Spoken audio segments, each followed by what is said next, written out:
Assalamualaikum warahmatullahi wabarakatuh. Terima kasih sebelumnya kepada Bapak Robi Fauji, SEMM, selaku dosen mata kuliah Manajemen Pemasaran, yang telah memberikan kesempatan untuk kelompok 6 presentasi. Saya, Felicia Putri Handayani, selaku moderator di kelompok 6, akan mempersembahkan presentasi tentang membentuk positioning merek. Tidak lupa juga di sini ada rekan-rekan kelompok saya yang beranggotakan Saya Al-Mukaromah. Saya Dinda Amelia Dewi. Saya Najla Di Ardian. Saya Octaviana Retno. Baik, langsung saja di sini saya akan menjelaskan tentang membentuk positioning merek. Membentuk positioning adalah salah satu aktivitas perusahaan dalam merancang produk dan strategi marketing agar dapat menciptakan kesan tertentu yang diingat di benak konsumen, yaitu merekayasa cara berpikir konsumen. Contohnya seperti perusahaan harus mengikuti tren yang ada di kalangan konsumen atau pelanggan. Selanjutnya ada tujuan. Tujuan yaitu menempatkan merek dalam pikiran konsumen untuk memaksimalkan manfaat potensi bagi perusahaan. Contohnya yaitu di mana perusahaan terkemuka di dunia telah berhasil memposisikan mereka. Misalnya kayak di restoran KFC itu kan ada minuman soda. Pasti orang-orang berpikirnya tuh si konsumen itu minuman mereknya Coca-Cola, padahal kan itu mereknya Pepsi gitu. Terus ada juga hasil. Hasil yaitu proporsi nilai yang terfokus pada pelanggan.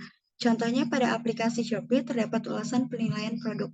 Nah, kita bisa melihat ulasan konsumen pada produk apakah itu bagus atau tidak, apakah layak atau tidak gitu. Selanjutnya akan dipaparkan oleh Saudari Octavia. Baik, terima kasih. Selanjutnya ada faktor-faktor yang mempengaruhi positioning merek. Yang pertama ada segmen pasar, strategi marketing yang mengacu pada pembagian target pasar ke kelompok atau segmen yang lebih kecil. Segmentasi pasar bisa dibagi berdasarkan kebutuhan, perilaku, dan minat. Contohnya seperti produk fashion, kebutuhan fashion untuk orang yang ingin tampil modis, tetapi tampil tetap nyaman. Dan kedua ada kompetisi atau persaingan yaitu membentuk positioning merek yang berbeda dan lebih baik. Contohnya seperti ST Poci dan ST Jumbo. Dari kemasan ST Poci memiliki yang sangat standar, sedangkan ST Jumbo kemasannya yang lebih besar dibandingkan ST Poci. Yang ketiga ada nilai merek, di mana konsumen menilai barang dengan manfaatnya dan apa saja kegunaannya. Contohnya seperti sabun Dettol. Sabun Dettol untuk menjaga kesehatan dari bakteri. Dan yang terakhir ada tren pasar mencakup perubahan-perubahan besar dan berkelanjutan dalam pasar yang dapat mempengaruhi keputusan konsumen secara keseluruhan. Contohnya seperti perilaku konsumen yang lebih memilih kenyamanan berbelanja secara online di Lazada, Shopee, dan Tokopedia. Terima kasih. Oke, baik. Selanjutnya akan dipaparkan oleh Saudari Al.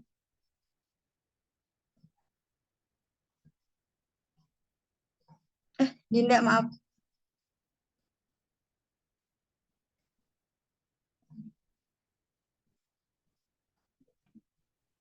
Baik, di sini saya akan menjelaskan tentang strategi dalam memilih positioning merek yang tepat. Yang pertama itu ada positioning berdasarkan harga. Menetapkan harga yang lebih rendah atau lebih tinggi dari pesaing untuk menarik konsumen yang mencari kualitas premium.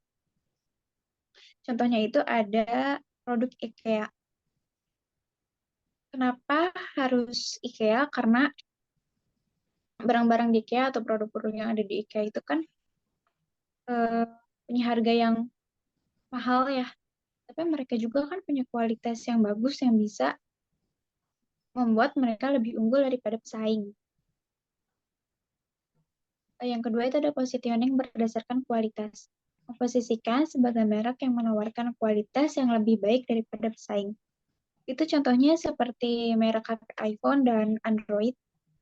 Jika dibedakan, itu kan iPhone selalu memberikan terobosan terbaru dalam dunia teknologi, dan Android pun pasti sama.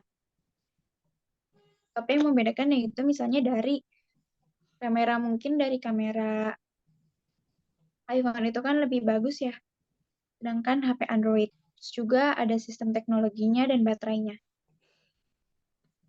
Yang ketiga itu ada positioning berdasarkan segmen pasar. Memposisikan diri mereka untuk segmen pasar tertentu seperti usia, jenis kelamin, dan preferensi konsumen. Di sini kan ada segmen pasar seperti usia. Nah, contohnya itu seperti ada mainan Lego. Lego itu kan bisa dimainkan oleh orang dewasa maupun anak-anak kecil. Nah, emang pas. Terima kasih. Baik, selanjutnya akan dipaparkan oleh Saudari Al.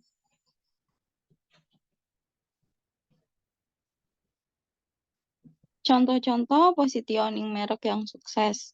Tesla menghadirkan mobil listrik yang canggih. Tesla telah memposisikan dirinya sebagai pemimpin dalam inovasi dan keberlanjutan di industri otomotif.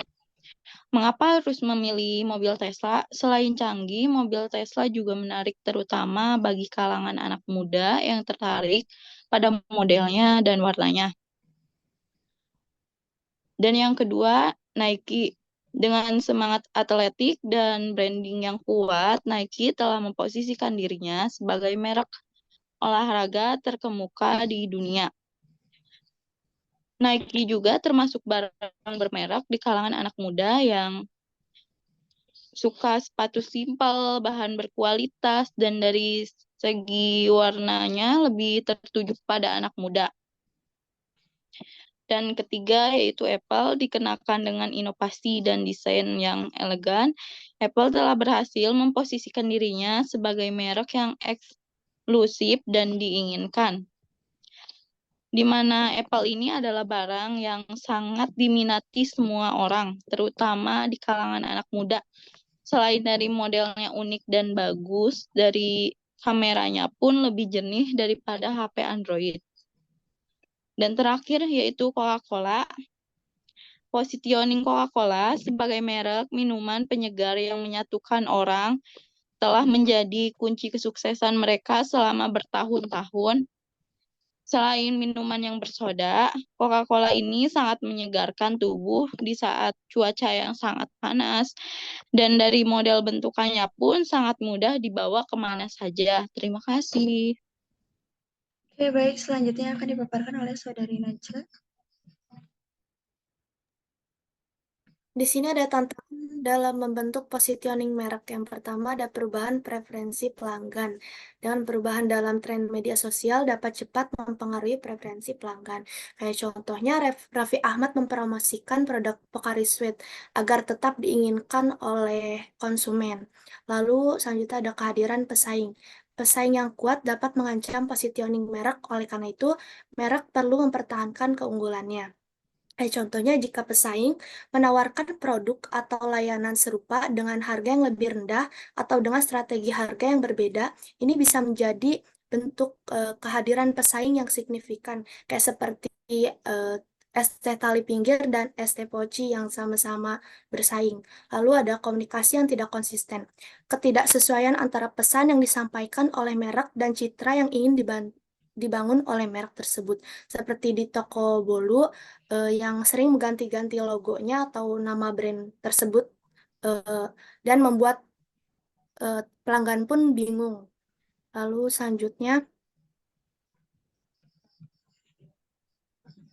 next. Selanjutnya ada langkah-langkah membentuk positioning. Yang pertama itu menentukan produk atau pasar yang relevan. Suatu produk umumnya dimaksudkan untuk memenuhi lebih dari satu keinginan atau kebutuhan. Mengidentifikasi kebutuhan dan keinginan pelanggan. Kayak contohnya misalkan saya membuat usaha fashion yang ingin dikembangkan. Harus memulai dengan menganalisis tren pasarnya terlebih dahulu dan mengidentifikasi kebutuhan pelanggan. Lalu yang kedua ada pendataan kebutuhan pelanggan. Untuk melakukan positioning dengan tepat, maka marketer perlu mendata semua kebutuhan dan keinginan yang mungkin dapat dipenuhi oleh semua produk. Dengan cara memonitor tim lacak percakapan di media sosial untuk memahami kebutuhan dan keinginan pelanggan. Lalu mengidentifikasi pesaing itu baik pesaing primer maupun pesaing sekunder. Contohnya kayak misalkan mengenali pesaing dan memahami strategi untuk mengidentifikasi peluang dan ancaman agar kita bisa mengatur strateginya, seperti contohnya ada Coca-Cola versus Pepsi, terus Apple versus Samsung, McD versus Burger King.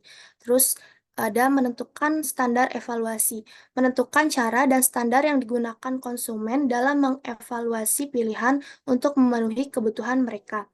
Menentukan cara atau standar konsumen itu kayak seperti ada merek Apple dengan standar evaluasi keunggulannya yang dalam desainnya dan estetika. Lalu ada membuat perceptual maps, mengetahui bagaimana persepsi konsumen terhadap posisi pesaing dengan membuat perceptual map. Contohnya kayak misalkan harga iPhone dengan harga yang menengah dan harga Xiaomi dengan harga yang rendah. Nah, dari situ kita bisa tahu, bisa menilai posisi dari masing-masing merek tersebut. Selanjutnya. Baik, selanjutnya akan dipaparkan oleh Saudara Okta. Saudari Okta. Selanjutnya, yang keenam, mengidentifikasi kesenjangan posisi, mengidentifikasi senjang atau gap pada posisi yang ditepati. Contohnya, seperti restoran A ini pilihan yang cepat dan nyaman, tetapi pelanggan menganggap harga yang tinggi. Perusahaan memposisikan agar tempat makanan cepat berkualitas tinggi, harga terjangkau. Yang ketujuh,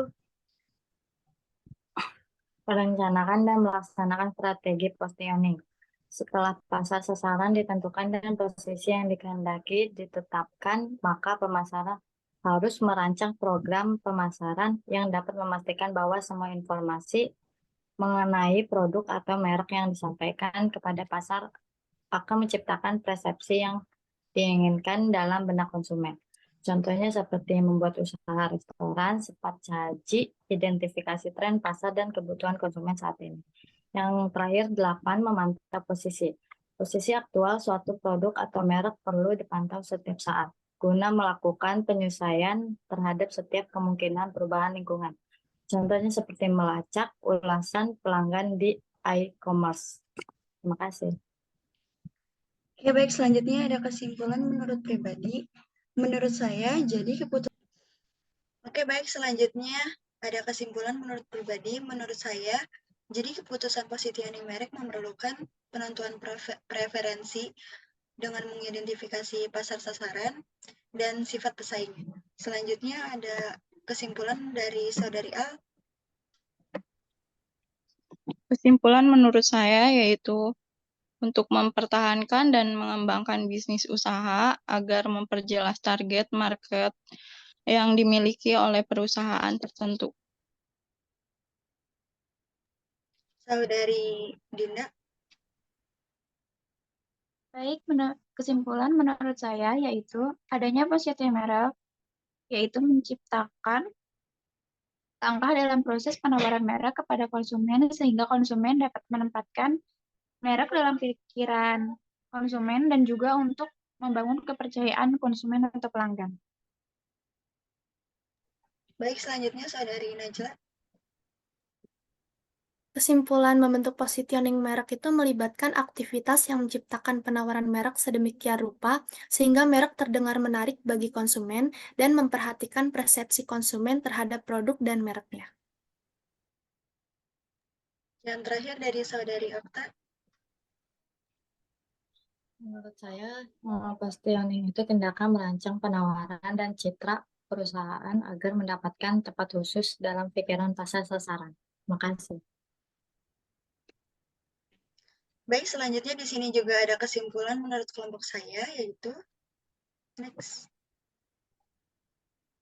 Membentuk positioning merek adalah langkah-langkah krisis dalam membangun identitas merek dan menarik perhatian konsumen di pasar yang kompetitif. Proses ini melibatkan pemahaman mendalam tentang segmen target, nilai-nilai merek, dan keunikannya. Kesuksesan positioning merek dapat membantu meningkatkan daya tarik merek, membedakannya dari pesaing, dan membangun kepercayaan konsumen. Sekian presentasi dari kelompok kami. Mohon maaf jika ada kesalahan kata atau kekurangan. Wassalamualaikum warahmatullahi wabarakatuh.